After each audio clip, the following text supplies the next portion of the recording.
مفتی صاحب آج بات ہو رہی ہے امہات المومنین کے حوالے سے، تو میں آپ سے یہ سوال کروں گی کہ نبی کریم کس طرح دیکھتے تھے اپنی ازواج مطہرات کو اور ہماری امہات المومنین کو، ذرا ارشاد فرما دیجیے گا۔ بسم اللہ الرحمن الرحیم۔ اللہ رب محمد صلی اللہ علیہ وسلم، نحن عباد محمد صلی اللہ علیہ وسلم، لی خمسۃ نطفی بہا حر الوباء الحاطمہ المصطفیٰ والمرتضیٰ وابناہما والسیدہ۔ سب سے پہلے تو میں آپ کو اور آپ کی پوری ٹیم کو اس بات پر صد مبارکباد پیش کروں گا کہ آپ نے امت کی ماؤں کے تذکرے کے لیے آج اس پروگرام کا انعقاد کیا، اور پھر اس کے بعد ایک آج عالم اسلام پر ایک آج غم کی کیفیت بھی ہے کہ میرے مولا کائنات مولا علی کرم اللہ تعالی وجہ الکریم کی شب ضربت جو گزشتہ شروع سال ہو گزری، چکی ہے، بالکل وہ گزری الحمدللہ ثم الحمدللہ۔ آج سحری میں نے اور میرے بچوں نے حضور مولا مرتضیٰ کرم اللہ تعالی وجہ الکریم کی بارگاہ میں نذرانہ بھی پیش کیا اصالِ ثواب کی صورت میں۔ بالکل یہ بتانے کا مقصد یہ ہے کہ لوگ بھی اس طرف مائل ہوں، اس طرف راغب ہوں۔ بالکل بالکل نبی پاک صلی اللہ تعالیٰ علیہ وسلم کے حرم میں جو خاتون آ گئی، آپ علیہ السلام نے جس خاتون سے نکاح مبارک فرما لیا، اس عورت کے لیے اللہ جل مجدہ الکریم کی کتاب کا، قرآن مجید کا حکم یہ ہے۔ سورہ احزاب میں اللہ جل مجدہ الکریم ارشاد فرماتا ہے النبی اولیٰ بالمؤمنین من انفسہم وازواجہ امہاتہم، کہ نبی مومنین کی جان سے بھی زیادہ ان سے قریب ہیں، اور نبی کی جو بھی زوجہ ہے وہ مومنین کی ماں ہے۔ اسی وجہ سے ازواج مطہرات کو امہات المؤمنین کہا جاتا ہے، اور ان کو مطہرات اس وجہ سے کہا جاتا ہے کہ ہمارے ہاں جو آیت تطہیر کا جو مدلول ہے وہ ازواج مطہرات بھی ہیں، یعنی آیت تطہیر کا جو مصداق ہے وہ پنجتن پاک، یعنی وہ 4 تن پاک، پنجتن تو خود نبی پاک علیہ السلام ہو گئے، اور ازواج مطہرات بھی اس میں داخل ہو گئے، تو اس وجہ سے ان کو ازواج مطہرات کہا جاتا ہے۔ رہی یہ بات کہ نبی پاک صلی اللہ تعالیٰ علیہ وسلم ازواج مطہرات کو کس نگاہ سے دیکھتے تھے، میں صرف یہاں پر ایک حدیث عرض کر دوں کہ نبی پاک علیہ السلام ارشاد فرمایا کرتے تھے کہ مجھے تمہاری دنیا میں صرف 2 چیزیں اچھی لگی ہیں، ایک خوشبو اور ایک عورت۔ یہ نبی پاک علیہ السلام ارشاد فرمایا کرتے تھے۔ تو ایک فطری عمل ہے کہ مرد کو عورت سے اور عورت کو مرد سے انسیت ہوتی ہے، اور اس میں کوئی شرعی طور پر قباحت بھی نہیں ہے، کیونکہ قرآن مجید الفرقان الحمید نے ببانگ دہل یہ فیصلہ دیا ہے ہن لباس لکم وانتم لباس لہن، کہ تم جو میاں بیوی ہو تمہارا ایک مقدس رشتہ ہے، اس کے مقدس، اس کی تقدیس کو پامال نہ کرو۔ حضرت سیدہ خدیجہ الکبریٰ رضی اللہ تعالیٰ عنہا و سلام اللہ علیہا نبی پاک علیہ السلام کی وہ زوجہ ہے کہ آپ آخری عمر تک سیدہ خدیجہ الکبریٰ کی طرف سے قربانی فرمایا کرتے تھے، اور سیدہ عائشہ کہتی کہ میں اکثر پوچھا کرتی تھی کہ آپ یہاں تک کہ صرف ان کی طرف سے نہیں قربانی فرماتے تھے بلکہ ان کی جو سہیلیاں تھیں ان کے لیے بھی گوشت بھیجا کرتے تھے قربانی کا، اور فرماتے تھے، سیدہ عائشہ پوچھتی تھی تو نبی پاک علیہ السلام ارشاد فرماتے تھے کہ عائشہ، خدیجہ نے اس وقت میرا ساتھ دیا جس وقت میرا ساتھ دینے والا کوئی بھی نہیں تھا۔ اور پھر ان تمام ازواج مطہرات میں ایک زوجہ مطہرہ وہ بھی ہیں جن کا نام زینب ہے، زینب بنت جحش۔ یہ حضرت ہارون علیہ السلام کی اولاد سے تھی۔ نبی پاک علیہ السلام نے 6 باندیاں، اس وقت باندیوں کا دور تھا، 6 باندیاں دے کر ان سے نکاح فرمایا تھا، اور نبی پاک علیہ السلام ان سے بھی بڑی انسیت فرمایا کرتے تھے، یعنی چلتے چلتے ان سے نکاح ہوا، اور چلتے چلتے آپ علیہ السلام نے ولیمہ کیا، کھانا کھلایا، اور آپ علیہ السلام جو ہے ان کے ساتھ اعتکاف میں، روایات میں آتا ہے کہ اعتکاف میں ان کے ساتھ بیٹھ کر راز و نیاز کی باتیں بھی کیا کرتے تھے۔ حضرت زینب بنت جحش رضی اللہ تعالیٰ عنہا و سلام اللہ علیہا، یہ نبی پاک علیہ السلام کی وہ زوجہ تھی۔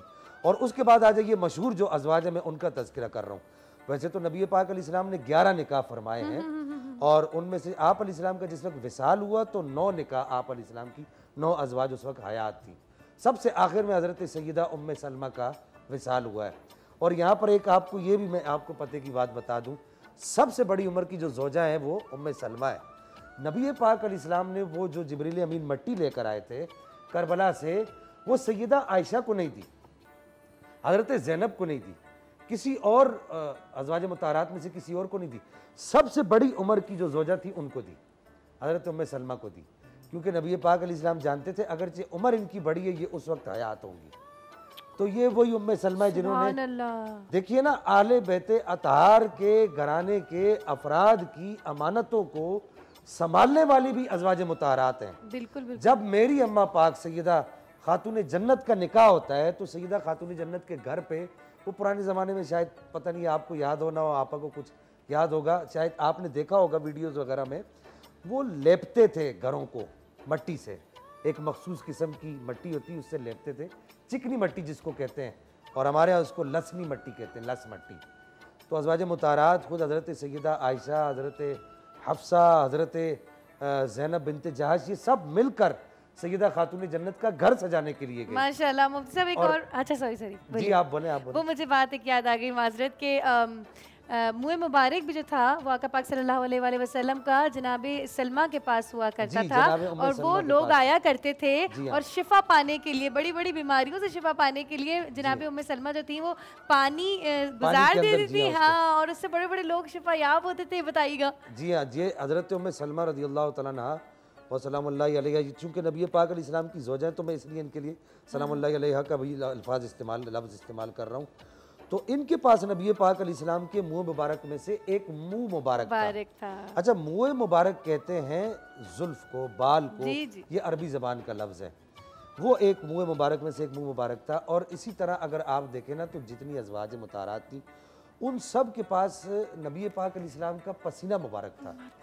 وہ مشکل وقت میں کیا کرتی تھی, جیسے کہیں جانا ہوتا تھا, مشکل وقت سے مراد یہ کہ کسی تقریب وغیرہ میں جانا ہوتا تھا, خواتین کی تقریب میں, تو وہ خوشبو وہ لگا کے جایا کرتی تھی. تو پورے مدینے کے لوگ پوچھتے تھے کہ یہ اتنی مہنگی خوشبو کہاں سے لائے, اور وہ پورے مدینے میں وہ خوشبو ڈھونڈا کہ یہ خوشبو کہاں سے آئے گی. تو ازواج مطہرات یہی جواب دیتی تھی کہ یہ خوشبو تمہیں کہیں سے نہیں ملے گی, یہ نبی پاک علیہ السلام کے مبارک پسینے کی خوشبو ہے. بالکل. اور مفتی صاحب یہ بھی فرمائیے گا کہ کبھی کبھی منہ مبارک سے پانی نہیں گزارتی تھی لوگوں کو شفا کے لیے, جو جس دھات میں منہ مبارک رکھا ہوا تھا اس دھات سے ہی پانی گزار دیتی تھی نا, لوگ اس سے بھی شفا یاب ہو جاتے تھے. ایک وہ چھوٹی سی باکس تھی, اس باکس کو جو ہے نا وہ پانی کے اندر ایسے گھما کے وہ دے دیتی تھی, اس سے بھی شفا یاب ہو جاتی. بالکل. میں آپ کو اپنی زندگی کا یہاں پر صرف ایک عرض کر دوں کہ مجھے چنبل کا آپ نے نام سنا ہوگا, ایکزیما جس کو کہتے ہیں, مجھے یہاں پر ایکزیما ہو گیا. میں نے بہت علاج, 8 سال علاج کرایا, مختصر عرض کر رہا ہوں, 8 سال علاج کرایا.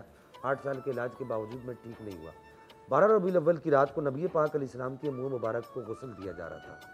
تو اس کا جو پانی تھوڑا سا میں نے لیا اور لے کر جب میں یہاں لگانے لگا تو میں نے سوچا کہ میرا وجود تو گندا ہے, یہ نبی پاک علیہ السلام کے منہ مبارک کا غسالہ ہے, میں اس کو اپنے گندے وجود پر کیسے لگاؤں. اچھا, میں نے اس کو اپنے ہاتھ پر نہیں لگایا, وہ یہ پورا میرا بازو بھر گیا تھا ایکزیما سے. میں نے اس کو پی لیا, اس نیت سے پی لیا کہ اللہ جل مجد الکریم اس سے مجھے شفا عطا فرمائے گا. اور وہ جو جس ڈبیا میں تھا نا, وہ ڈبیا میں اپنے زخم کے اوپر گھماتا تھا. یہ میں روزے کی حالت میں ہوں, واللہ العظیم اللہ تعالیٰ نے مجھے اس سے شفا دی. تو اب آپ یہ دیکھیے کہ وہ ایک چیز جو نبی پاک علیہ السلام سے مس ہو گئی, اللہ تعالیٰ نے اس میں اتنی برکتیں رکھی ہیں. جو بات میں عرض کرنا چاہ رہا ہوں, تو وہ ازواج مطہرات جو نبی پاک صلی اللہ تعالیٰ علیہ وسلم کے حرم میں رہی, ان کی ذاتوں میں اللہ تعالیٰ نے کتنی برکتیں رکھی ہوں گی. اور ان ازواج میں سے ایک زوجہ وہ بھی ہیں جن کے حجرے میں آج بھی نبی پاک علیہ السلام آرام فرما ہے, اور جن کے حجرے میں قرآن نازل ہوتا تھا. دیگر ازواج کے حجروں میں قرآن نازل نہیں ہوتا تھا, کہ اگر وہی بھی آتی تھی تو وہ سیدہ عائشہ صدیقہ رضی اللہ تعالیٰ عنہا کے حجرے میں آیا کرتی تھی. اور آپ یہ بھی دیکھیے کہ سیدہ عائشہ صدیقہ امت کی سب سے بڑی فقیہ ہیں, سب سے بڑی مجتہدہ ہیں. آپ صحابہ کرام کہتے ہیں کہ جو مسئلہ میں سمجھ نہیں آتا تھا وہ ہم پردے میں جا کر سیدہ عائشہ صدیقہ سے پوچھا کرتے تھے, اور اگر ہم پردے میں جا کر نہیں پوچھ سکتے تھے تو آپ کے جو بھانجے تھے حضرت عبداللہ بن زبیر بن العوام, ان کو بھیج کر ہم مسئلے پوچھا کرتے تھے. تو نبی پاک صلی اللہ تعالیٰ علیہ وسلم کی, یہاں تک کہ نبی پاک علیہ السلام حضرت سیدہ عائشہ کو کہا کرتے تھے کہ عائشہ تو میری حمیرہ ہے. حمیرہ مطلب؟ حمیرہ کہتے ہیں لال رنگ کی گڑیا کو. اللہ اکبر. اب آپ دیکھیے کہ نبی پاک علیہ السلام ازواج سے کتنی محبت فرمائے. بالکل بالکل.